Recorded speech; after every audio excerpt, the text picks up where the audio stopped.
جمعے کے دن درود و سلام پڑھنے کی بڑی برکتیں، بڑی فضیلتیں، بڑی عظمتیں ہیں۔ قبل اس کے کہ گفتگو کا آغاز کیا جائے، ایک مرتبہ بلند آواز سے اپنے آقا و مولا صلی اللہ علیہ وآلہ وسلم کی بارگاہ میں درود و سلام کے نذرانے پیش کیجیے۔ اللہم صلی علی سیدنا و مولانا محمد طب القلوب و دوائہا وعافیت الابدان و شفائہا ونور الابصار و ضیائہا وروح الارواح و غذائہا وعلی آلہ و اصحابہ وبارک وسلم۔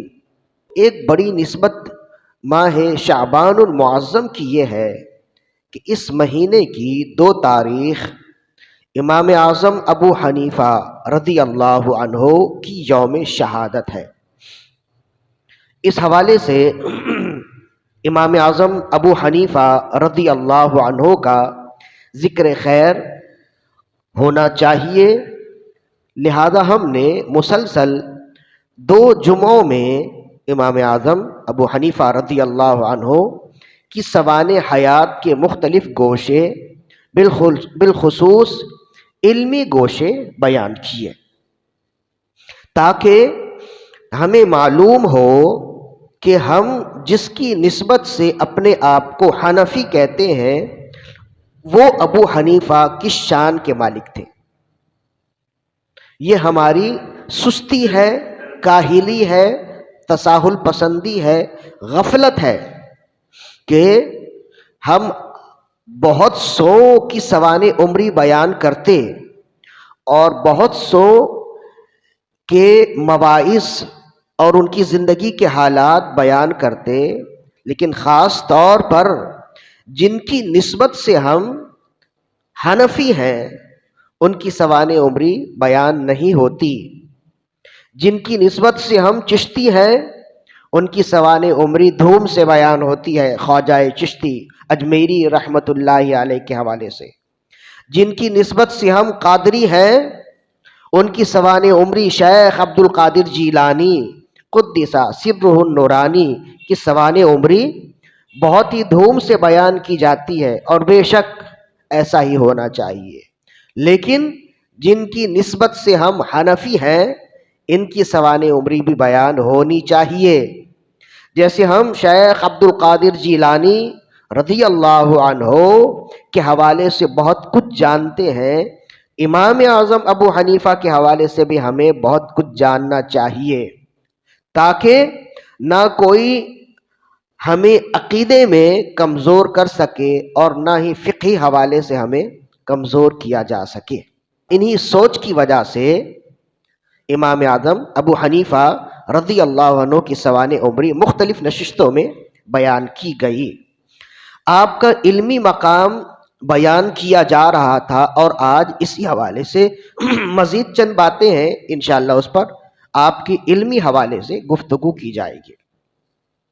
امام اعظم ابو حنیفہ رضی اللہ عنہ کا علمی مقام و مرتبہ یہ ہے کہ تمام علماء نے لکھا کہ اس زمانے سے لے کے آج تک امام اعظم جیسا علمی مقام و مرتبہ کسی دوسرے کو حاصل نہیں ہوا، اور آپ کے علمی مقام کے لیے، علمی مقام کے ثبوت کے لیے اتنا ہی کافی ہے کہ امام شافعی رحمہ اللہ فرماتے الناس کلہم عیال فی الفقہ علی ابی حنیفہ، لوگ علم و حکمت میں، فقہ میں سب کے سب امام اعظم کے بیٹے ہیں، بچے ہیں، اولاد ہیں۔ یعنی علمی حوالے سے، علم و فقہ کے حوالے سے امام اعظم تمام لوگوں کے باپ ہیں، تمام لوگوں کے سردار ہیں۔ اسی وجہ سے آپ کا نام صرف ابو حنیفہ نہیں لیا جاتا بلکہ امام اعظم کے نام سے لیا جاتا ہے، یعنی آپ تمام ائمہ میں بڑے امام ہیں۔ اور آپ کو یہ علمی مقام و مرتبہ کیوں ملا وہ بھی ہم مختلف ذرائع اس کے بیان کر چکے، اس کے ہم مختلف اسباب بیان کر چکے۔ ایک تو بہت بڑا سبب یہ ہے کہ آپ کو خاص نسبت سید کونین رسول اللہ صلی اللہ علیہ وآلہ وسلم سے ہوا۔ جیسے کہ ہم نے پہلے بیان کیا، اختصاراً یہ سمجھ جائیں کہ علماء نے بیان کیا، بالخصوص امام موفق نے لکھا کہ رسول اللہ صلی اللہ علیہ وآلہ وسلم نے جب لقمان حکیم رحمہ اللہ، جن کا ذکر قرآن مجید میں ہے، جب لقمان حکیم کے حوالے سے قرآن مجید کی آیات نازل ہوئیں اور ان کا علمی مقام بتایا گیا، تو رسول اللہ صلی اللہ علیہ وآلہ وسلم نے اس خواہش کا اظہار کیا کہ اے کاش میری امت میں سے بھی کوئی ہو جو لقمان حکیم جیسا علم و حکمت و دانائی رکھنے والا ہو، فہم و عقل و فراست کی گہرائی رکھنے والا ہو۔ تو کہتے ہیں کہ اللہ اپنے حبیب صلی اللہ علیہ وآلہ وسلم کی خواہش تو کبھی رد نہیں فرماتا۔ تو ایسے ہی فرماتے ہیں کہ ادھر رسول اللہ صلی اللہ علیہ وآلہ وسلم نے خواہش کا اظہار کیا، جبریل امین حاضر خدمت ہوئے، عرض کی یا رسول اللہ صلی اللہ علیہ وآلہ وسلم، آپ کی امت میں ایک شخص ہوگا، نعمان بن ثابت اس کا نام ہوگا، کنیت اس کی ابو حنیفہ ہوگی، اللہ اسے اتنا علم و حکمت دے گا، لقمان حکیم کے علم و حکمت سے زیادہ انہیں اللہ علم و حکمت عطا فرمائے گا، علم و حکمت کے 70 دروازے ان کی ذات سے کھلیں گے۔ تو آپ نے فرمایا کہ کس وقت وہ آئے گا، حالانکہ آپ تو سب کچھ جانتے ہیں۔ تو جبریل امین نے فرمایا کہ حضرت انس بن مالک ضرور ان سے ملیں گے۔ تو کہتے پھر رسول اللہ صلی اللہ علیہ وآلہ وسلم نے انس بن مالک رضی اللہ عنہ جو صحابی رسول ہیں اور انہوں نے 100 سال سے زیادہ لمبی عمر پائی ہے، اور آپ کی عمر بھی بڑی تھی، آپ کی اولادیں بھی بڑی تھیں، اور آپ کی دولت بھی بڑی تھی، اور ان تمام کی وجہ یہ ہے، فرماتے ہیں کہ رسول اللہ نے میرے لیے دعا کی تھی کہ اللہ تمہاری عمر میں بھی برکت عطا فرمائے، تمہارے مال میں برکت عطا فرمائے، تمہاری اولاد میں برکت عطا فرمائے۔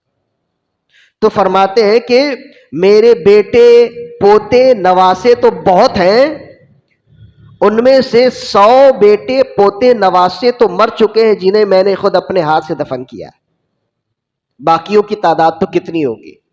امام سیوطی نے لکھا اسے الخصائص الکبریٰ میں۔ تو حضرت انس بن مالک رضی اللہ عنہ خادم رسول ہیں اور صحابی رسول ہیں، جلیل القدر صحابی رسول ہیں۔ سنہ ہجری 101 میں آپ کا وصال ہے، یا 102 میں ہے، یا 104 میں ہے، اور امام اعظم کا وصال ہے سنہ ہجری 150 میں، اور امام اعظم پیدا ہوئے ہیں سنہ ہجری 70 میں۔ تو 102 تک آپ کی عمر ہو جاتی ہے 30-32 سال، 104 تک 34 سال آپ کی عمر ہو جاتی ہے۔ تو یہ یقینی بات ہے کہ امام اعظم ابو حنیفہ رضی اللہ عنہ نے حضرت انس بن مالک رضی اللہ عنہ کی زیارت کی ہے، جو صحابی رسول ہے۔ تو کہتے ہیں رسول اللہ صلی اللہ علیہ وآلہ وسلم نے انہیں طلب فرمایا اور اپنا لعاب دہن ان کے منہ میں ڈالا اور فرمایا اسے امانتاً اپنے پاس رکھو، جب نعمان بن ثابت جس کی کنیت ابو حنیفہ ہوگی تمہاری ملاقات اس سے ہو تو یہ امانت بطور علم اس اپنے منہ سے اس کے منہ میں منتقل کر دینا۔ تو پھر کہتے ہیں وقت گزرتا گیا اور ایک وقت آیا کہ امام اعظم ابو حنیفہ رضی اللہ عنہ کی ان سے ملاقات ہوئی، تو حضرت انس بن مالک رضی اللہ عنہ نے وہ لعاب دہن جو رسول اللہ کا تھا، ظاہر ہے کہ یہ بھی رسول اللہ کا معجزہ ہی ہے کہ اتنے عرصہ تک وہ لعاب دہن بعین ہی انس بن مالک کے پاس رہا۔ اللہ جو چاہے کر سکتا ہے، اس کی قدرتوں میں کوئی کمی نہیں ہے، اور معجزہ ہوتا ہی ہے وہ جو انسانی عقل سے ورا ہو، انسان سوچ کے تھک جائے لیکن اس کا حل نہ نکلے، اسے معجزہ کہتے ہیں۔ تو کہتے ہیں امام اعظم ابو حنیفہ رضی اللہ عنہ کی جب حضرت انس بن مالک رضی اللہ عنہ سے زیارت ہوئی تو آپ نے وہ امانتاً لعاب دہن جو رسول اللہ نے آپ کے منہ میں ڈالا تھا پھر امام اعظم کے منہ میں ڈالا اور فرمایا یہ علم و حکمت لعاب دہن کے ذریعے رسول اللہ کا دیا ہوا علم و حکمت کا تحفہ یہ آپ کے لیے ہے، جو میرے پاس آپ کے لیے رسول اللہ نے امانت رکھوائی تھی وہ میں منتقل کر رہا ہوں۔ کہتے ہیں کہ لعاب دہن کے لینے کے بعد ہی وہ شخص جو نعمان بن ثابت تھا پھر آئندہ جا کر لوگوں نے ان کی علم و حکمت کی باتیں سن کے سمجھ کے مان کے کہنے لگے کہ یہ عام انسان نہیں بلکہ یہ امام اعظم ہے۔ زندگی بھر پھر دین کی ترویج و اشاعت میں ہی آپ نے لگائی اور پھر علم و حکمت کے اس اوج ستارہ پر پہنچے کہ جہاں لوگ سوچ کے سمجھ کے پڑھ کے تھک جاتے وہاں سے امام اعظم کی سوچ شروع ہوتی تھی۔ بڑی بڑی باتیں علم و حکمت و دانائی سے متعلق امام اعظم کی موجود ہیں۔ چنانچہ کہتے ہیں کہ آپ کے ایک شاگرد ہیں امام ابو یوسف رحمہ اللہ۔ امام اعظم کے وصال کے بعد امام اعظم کا علم ہم تک پہنچانے میں سب سے بڑا کردار امام اعظم کے دو شاگردوں کا ہے، امام ابو یوسف اور امام محمد، اور ان دونوں میں بھی سب سے زیادہ کردار امام محمد کا ہے کہ بعد میں امام محمد نے ہی امام اعظم کی ساری احادیث کو جمع کیا اور آپ کے احادیث اور قرآن سے نکالے جانے والے مسائل کو ایک جگہ جمع کیا جسے الاصل کے نام سے موسوم کیا جاتا ہے، اور پھر اس کی تشریحات ہوتی رہیں، پھر اس کی ایک تشریح ہوئی، ایک شرح ہوئی مبسوط کے نام سے، پھر اس کے بعد مختلف شروحات ہوتی رہیں۔ تو یہ ساری خدمات ہیں امام محمد رحمہ اللہ جو شاگرد ہیں امام اعظم ابو حنیفہ کے۔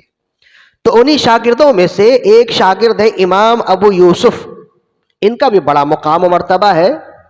تو کہتے ہیں کہ شاگردی میں ہی تھے، استاد تو جانتا ہے نا اپنے شاگردوں کو کون علمی اعتبار سے کتنا بڑا ہے، کس کے اندر کیا صلاحیت ہے، استاد پہچانتا ہے۔ بسا اوقات باپ اپنے بیٹے کی صلاحیت پہچانتا نہیں ہے، استاد پہچان لیتا ہے۔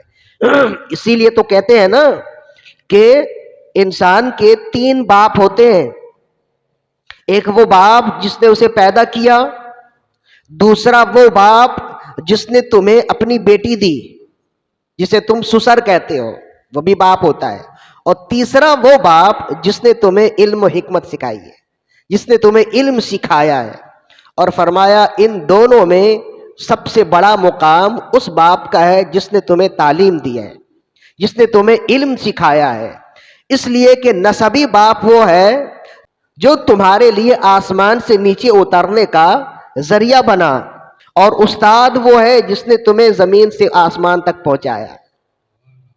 تو جس نے تمہیں بلند کیا اس کا مقام بلند ہوگا نا۔ آج ہمارے زوال کا ایک سبب یہ بھی ہے کہ استاد کی جو قدر ہونی چاہیے ہمارے درمیان میں استاد کی قدر ایسی نہیں ہے، استاد کی قدر باپ سے بھی زیادہ ہے، حتیٰ کہ استاد اگر اپنے شاگرد کو مارے بھی اس کا تاوان نہیں ہے، اس کا بدلہ نہیں ہے، اس لیے کہ وہ ادب سکھانے کے لیے، وہ دین سکھانے کے لیے اسے بسا اوقات ایسا کرنا پڑتا ہے، شرعی اعتبار سے چند حدود کے اعتبار سے چند حدود کے ساتھ اس کی اجازت موجود ہے۔ تو امام اعظم کا ایک شاگرد ہے امام ابو یوسف رحمہ اللہ، تو یہ بڑے دانا تھے، بہت علم والے تھے اور بڑی بصیرت رکھنے والے تھے، ان کے اندر بڑی علمی صلاحیت موجود تھی۔ امام اعظم جانتے تھے ابھی ابتدائی زمانہ ہے یا بہت کچھ سیکھ چکے ہیں، اچانک بیمار ہو گئے، اتنے بیمار ہوئے امام ابو یوسف رحمہ اللہ کہ ایسا لگتا تھا کہ اب بچیں گے نہیں، اب انتقال کر جائیں گے۔ تو امام اعظم ابو حنیفہ رحمہ اللہ نے لوگوں سے پوچھا، بھائی وہ میرا شاگرد یوسف، ابو یوسف، وہ کہاں ہے؟ تو لوگوں نے بتایا وہ شدید بیمار ہے۔ تو امام اعظم کو بڑی تشویش ہوئی، اور آپ نے فرمایا اگر یہ بچہ انتقال کر گیا، ایک بڑا علمی سرمایہ انتقال کر جائے گا، ایک بڑا علمی سرمایہ لوگوں سے رہ جائے گا، اس کے اندر بڑی علمی صلاحیت ہے، اس کے علم میں بڑی گہرائی ہے۔ تو امام اعظم جس کی تعریف کرے تو واقعی وہ ایسا علم والا ہوگا نا، اس لیے کہ تعریف کیے جانے والے کے لیے یہ ضروری ہے کہ یہ دیکھا جائے کہ کون اس کی تعریف کر رہا ہے۔ اگر عالم کی تعریف کرے تو سمجھ جائیں کہ واقعی اس میں کچھ ہے، ورنہ عام لوگ اگر کسی کی تعریف کریں تو اور وہ اس فیلڈ کے نہ ہو تو سمجھ جائیں کہ یہ بس یوں ہی بات ہے۔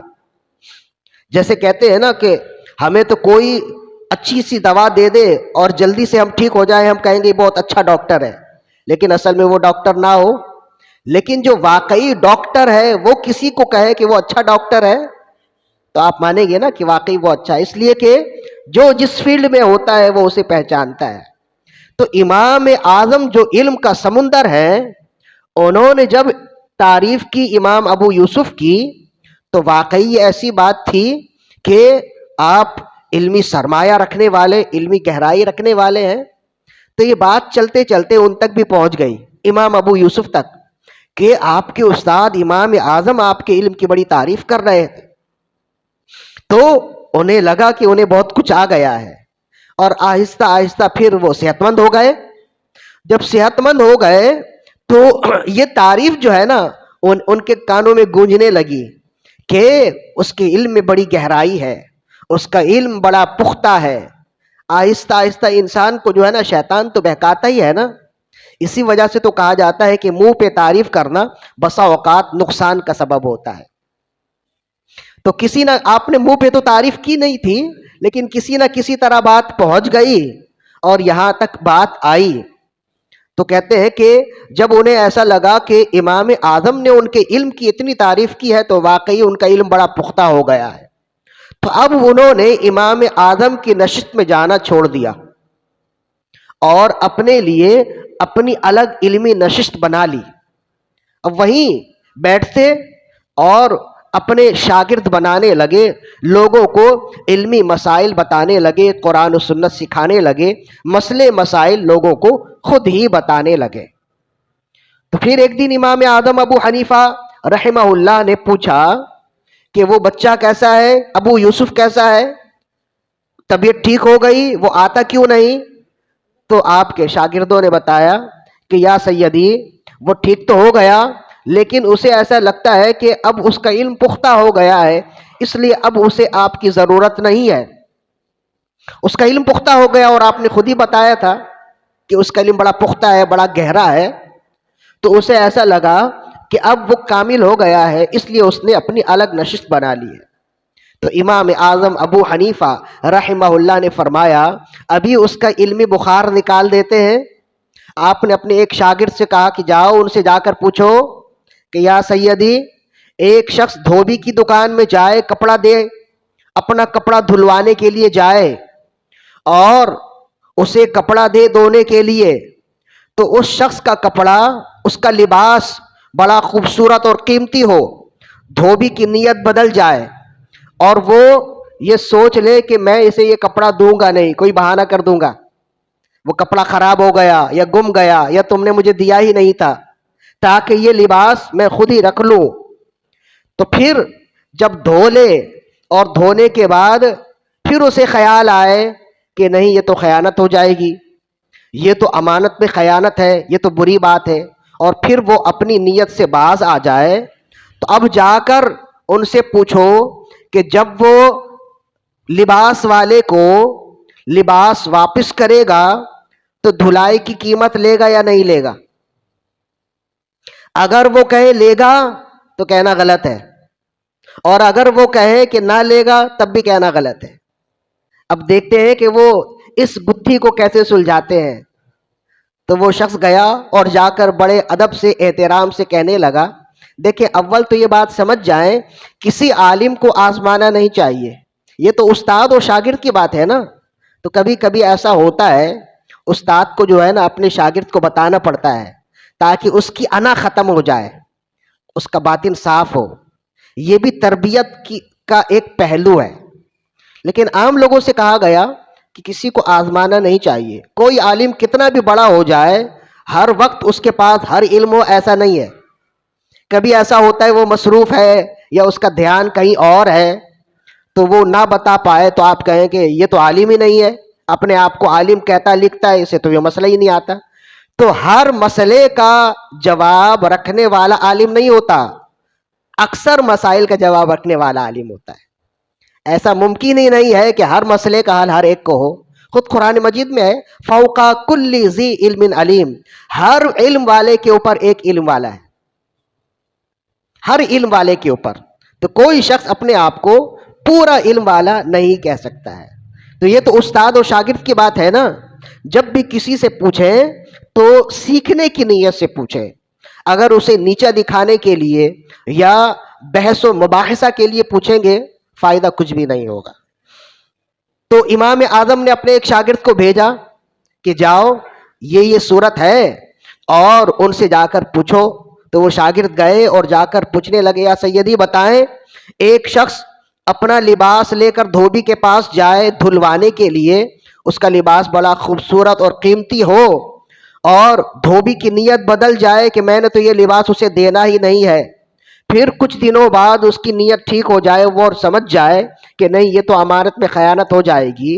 اب پھر کچھ دنوں بعد کپڑا دھلنے کے بعد وہ لباس والا آئے اور اپنا لباس طلب کرے اور وہ دھوبی لباس دھلا ہوا لباس اسے دے دے تو دھونے کی قیمت لے گا یا نہیں لے گا؟